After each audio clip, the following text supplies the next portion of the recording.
Hey guys, this is Carmina with Luce, where we help you heal your soul. I wanted to come to you guys today and actually discuss a little bit of my own personal journey and how, as we're working towards doing all of this release work, that we are actually challenging ourselves to get a little bit more connected. Hey, Diego. So I was just saying that, the last couple weeks, we've been through this period and this shift where we are doing a lot of work to release the things that no longer serve us. And a lot of us have actually been calling in the assistance of our angels to help us remove these emotional blocks, to get rid of these things that no longer serve us, to close the doors so that we can actually have room to receive information, to receive these new blessings, to receive all of the things that our heart desires, our wants, our needs, and like I said, our desires. And so through this journey and through doing a lot of this manifestation work to try and get to the things that we're wanting to have in our life, as we're doing that release work, we are being confronted with some of our deepest fears, with some of our deepest wounds, and there might be some extra conflict that you weren't necessarily expecting. And I'm going through, my own journey and my own personal transformation as I'm continuing to manifest things. And as we're here on this journey of spiritual growth, we will have moments in time where we're being triggered, where we're having conflict, where there's things about like miscommunication.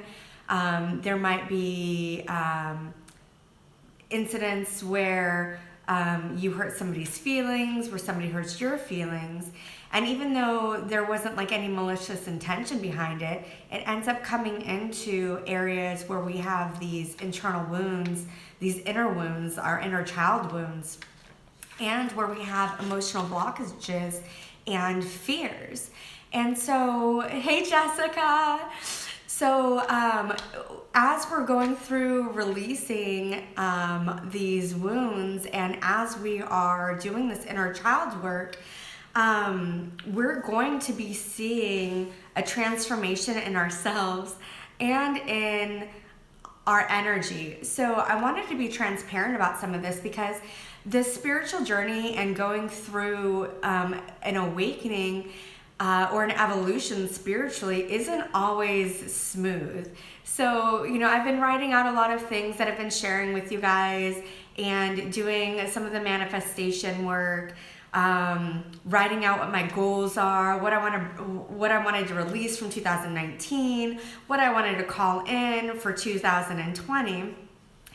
And I was not surprised, but at the same time, I was a little, unprepared for some of the things that have already actually happened.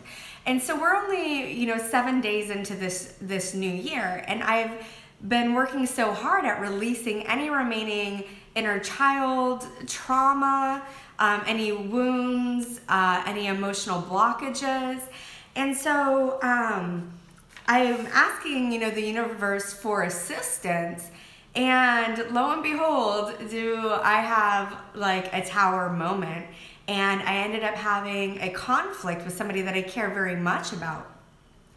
And so I found it kind of interesting because while I'm asking for this guidance, this intervention from my angels, I'm asking for the universe to come in and help me on this journey and make way for these new things and purge out the things that don't serve me anymore. I wasn't necessarily expecting it in conflict form. But what I wanted to share with you is how advantageous it can be to have conflict. And I think that the most important thing is to consider how the conflict arose. Was it miscommunication? Did somebody have malicious intentions? Or was it that there was just a difference in energy, there was a difference in opinion, there was a difference in communication, or maybe your thought levels are on different wavelengths, and there can be like, energetically, there can be, like when I've done videos and talked to you guys about like raising your vibrations and protecting yourself from the negative energy, this is one of the things that sparked a conflict in my personal life this week. And that I was trying to protect myself in my personal space, but in the manner of which I did it wasn't as gentle necessarily as I could have been maybe with the other person. And in protecting myself, I kind of did a shutdown as opposed to clearly expressing the boundaries that I actually needed to set in place. So this all sparked a really good conversation that I had the other day, and I did a video on it a couple days ago about reclaiming your personal power. So if you guys haven't seen that, go ahead and check it out. It's here and on YouTube as well.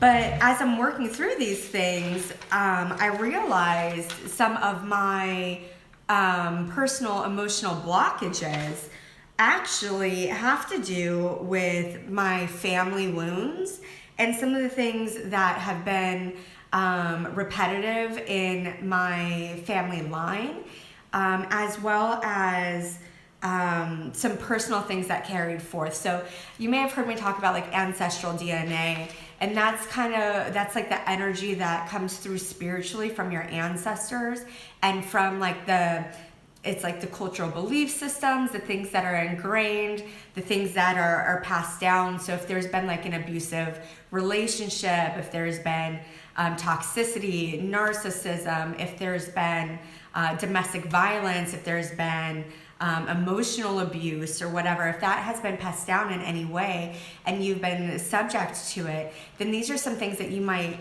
decide that you might need to work on.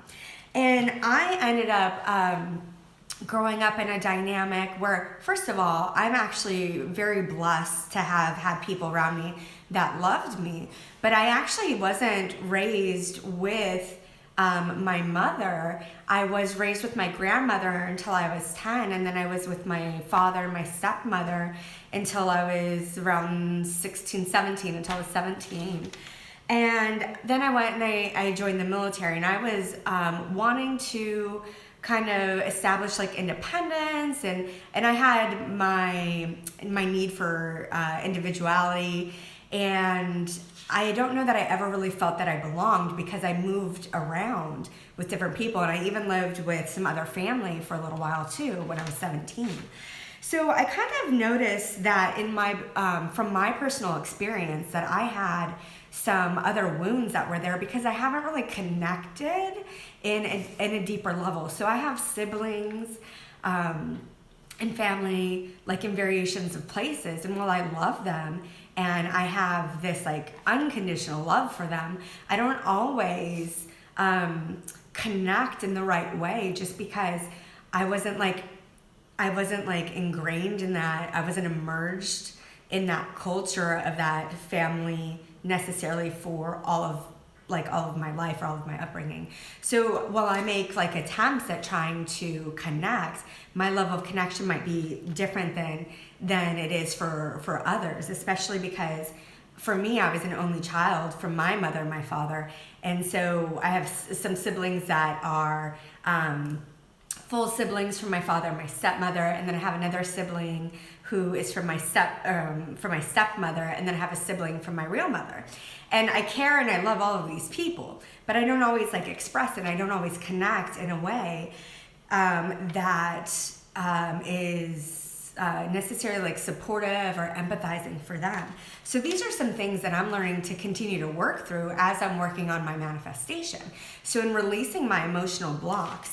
And I guess all of that came back because when I was doing some work last night, and I was doing some meditation, and I'm trying to reflect on this conflict that I'm having and trying to understand, like,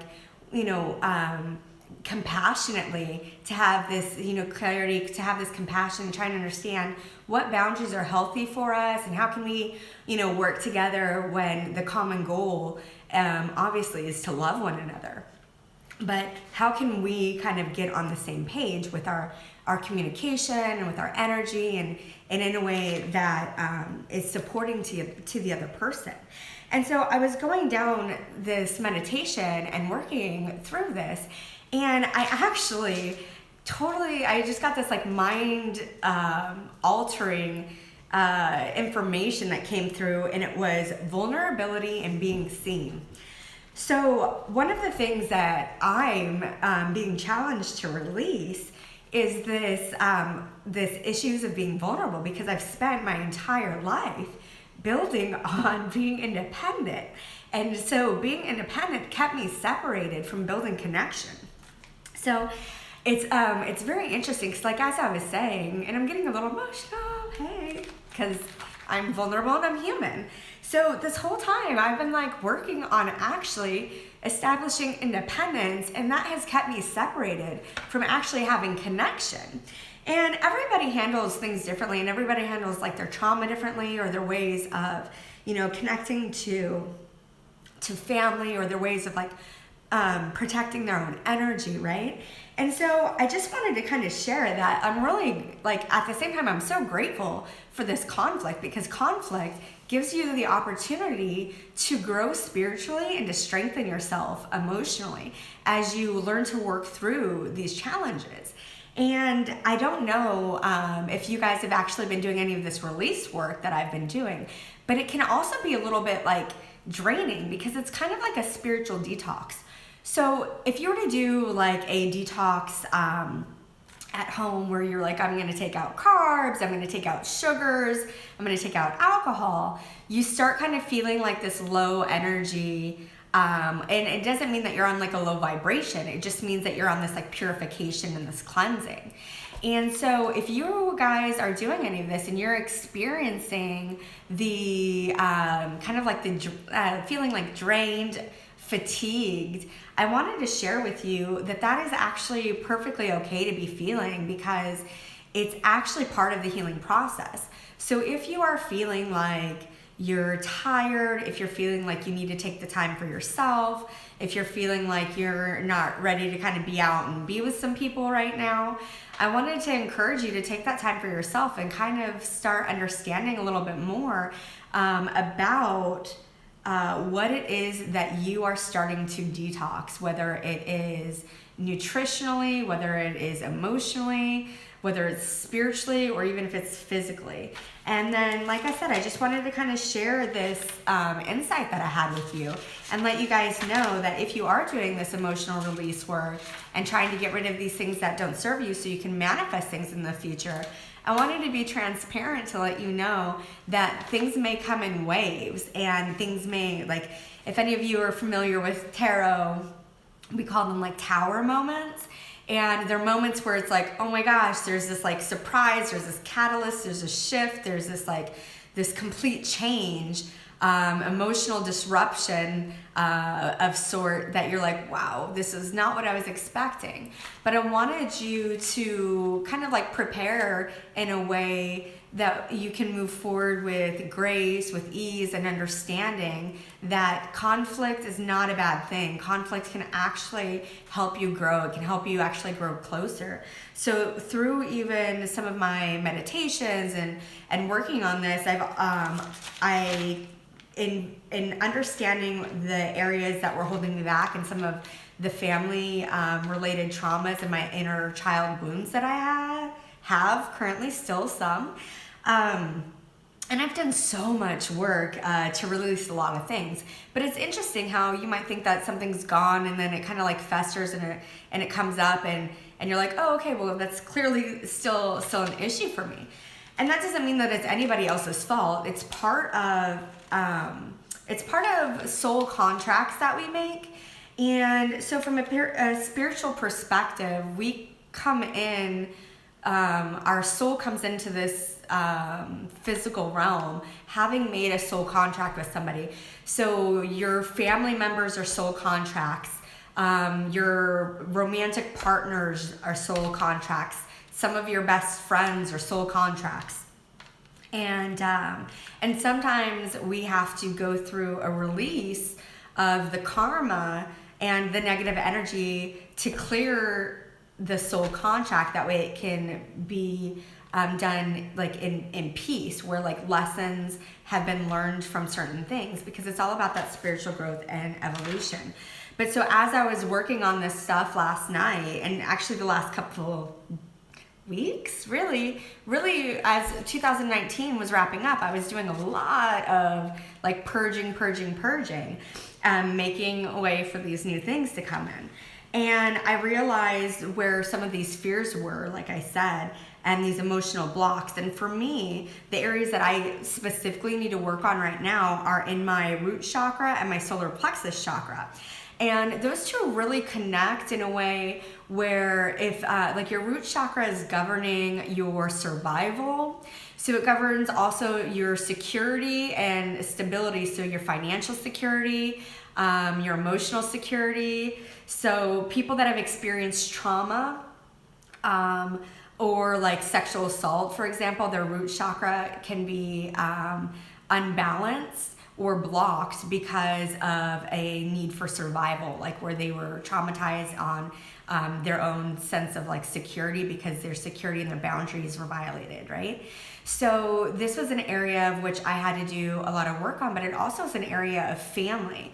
And when you think about roots, when you think about a family tree has roots and it grows, right? So your root chakra is connected to that, and the color red represents the root chakra.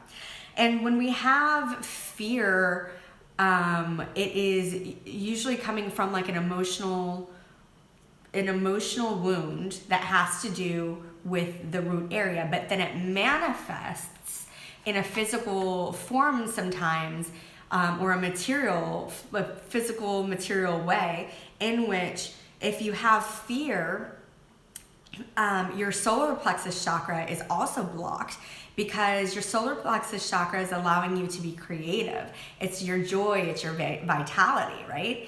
And so if there's anything that's fear, whether it's subconscious, because I don't think that I live in any conscious fear, but I think that we all have subconscious fears. So subconsciously, this has made an impact a little bit as I'm stepping out and doing these things where I'm like, I just created La Luce in the last year, but I really just started working with the products and things with La Luce and breaking out really in like September. So I'm really just getting my feet wet with it. But as you know, as a new businesswoman, as a new entrepreneur, I'm kind of like testing the waters. It's like I'm not certain. And so I've noticed that there's like a fear that I've had that's holding me back from really being out there and being visible and being vulnerable, which is what kind of came up last night in some of these things. It's about being seen and being transparent. And so the work that I need to do personally is on my root chakra and on my solar plexus chakra to unblock those, so that way I am releasing any subconscious fear. And by doing that, I've got to release some of these wounds that I have from any family trauma.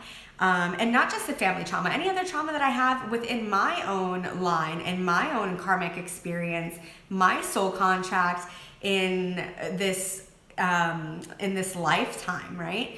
So something else that I learned in the last couple years in working with some of my other mentors is, as I was talking, we actually have soul contracts for ourselves, of which we see our soul makes the decision for the life that it's going to live before it's like incarnated. And so there's a lot of the things that we chose to experience and we knew that we were getting into that was a contract, but our ego and what we're experiencing here on the physical plane is challenging, because it doesn't align with our ego and our need to have that power and that control.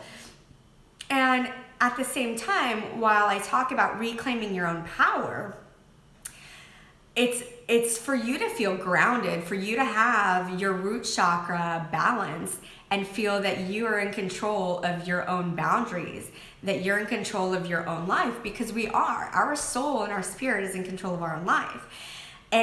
But at the same time, there's a really important thing to consider about letting control be influenced by ego. So that's an area that we all need to kind of be mindful of. And as we're talking about consciousness and mindfulness, and when we react to certain things, you know, are we reacting with compassion or are we reacting with ego? And for me, I always like to think that I'm reacting with compassion, but I'm still human, so I might be reacting with ego. And even in my need to have boundaries, that is control and that's safety for me, but that might be me having a little bit of my ego that's kind of like involved in that as well, to try and establish my healthy boundaries so that I feel safe. But I think the most important thing is for us to feel like we do have control of our decisions, that we are in control, and that we have the ability to manifest. But at the same time, as we're working with the universe, it's important to understand that things are happening on divine timing, and they don't really necessarily happen on our timeline, but we have to do a lot of the work to, like I said, to release these things that don't serve us. And when I talk about doing this release here, it is not always easy. If you guys follow Elephant Journal, it's an amazing online publisher. They had a great article that you might like see in your feed sometimes. I'm sure I've shared it a few times myself, but it's about like a spiritual awakening is actually really messy because you're really releasing so many things. And you're being challenged to get into these trauma and these wounds. And so if you're experiencing depression, if you're experiencing anxiety, if you're experiencing anger, you know, it has to do with your soul kind of starting to like poke and prod at you. And it's like your guardian angels are poking and prodding at you. And they're giving you like this call to action. They're giving you this call to action to say, hey, it's time. It's time for you to reawaken. It's time for you to come to life. It's time for you to reconnect with who your soul really is, and this love, this unconditional love, and this inner joy and this childlike enthusiasm. It's time. So I just wanted to share a little bit of this experience that I am having with you guys, to hopefully inspire you, to hopefully be, you know, transparent about the work that you're gonna have to do as you're going through this. But I hope that you guys are finding these videos and this information useful. I'm sending you so much love. I'm sending you so much light and inspiration. And I'm here to help you along your spiritual journey. And know that I've been working on mine for quite a few years. I think it really started in 2013. And 2014 was really my, what we call like the dark night of the soul. And since then, I've really come back to life. And even though I'm coming back to life, I'm flourishing, I'm really happy, I still have moments where I'm like, wow, there's something else I still have to work on, or there's somebody else that I still have to forgive. And I think it's so important to understand that we do have these soul contracts, and there's a reason, and we're meant to learn lessons. And so if you're experiencing conflict with somebody, I hope that you can take the lesson out of that conflict, and I hope that you can resolve that conflict with compassion and with love and with clarity. So I'm gonna sign off for now. But if you guys need any support or assistance, feel free to message me. And I also have on demand a Wounds to Wisdom program that you guys can download, and if you scroll through the Instagram feed there, you'll find some discount codes. But it's really useful. It's like a 37-minute webinar that you can do over and over again. It's once you download it, and it's really helpful to work on some self-forgiveness and some forgiveness of others. So wanted to share that with you guys, and like I said, I'm sending you so much love, so much light, and I'm gonna say ciao for now. Bye.